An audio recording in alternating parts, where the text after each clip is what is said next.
I'm fast as fuck, boy. Still fast as fuck, boy. Come get some. Do you have any idea how fast I am? No hey, bitch.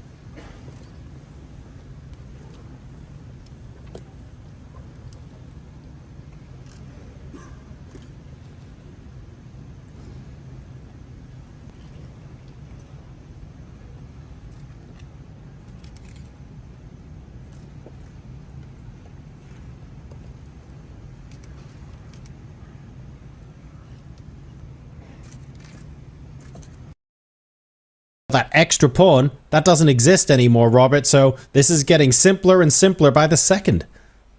So you would think there is one trap that Magnus is setting up. So if I can ever so quickly show what could happen if the black king runs a little bit too far. It's the problem with the a pawn. Let's say black gets behind the pawn. Quickly, you take this pawn. King f7, rook h6, and you make a move like king e7. There it is. The evaluation goes all the way up because of a7. The pawn is untouchable. There will be a skewer on the 7th rank. And if you say, I don't want any part of that, let me bring my king one step closer. I'm just going to go chase that pawn down. White has rook h8, trying to promote the pawn. If you allow me one turn, I'm going to do that. You take my pawn, and I get a check once again, and I am going to skewer and win the rook on a7. So still life left in this position.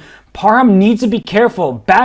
Backing up here after the rook took the pawn on e6 in this variation, I think that the black king has to stay put over here. King f7, rook h6, and king back to g7. That way the white rook can't get around and try to help escort the pawn to the other side with all these a7 tactics. So this is what you're usually doing. Bring your king close to the pawn. Here you're falling for a deadly trap.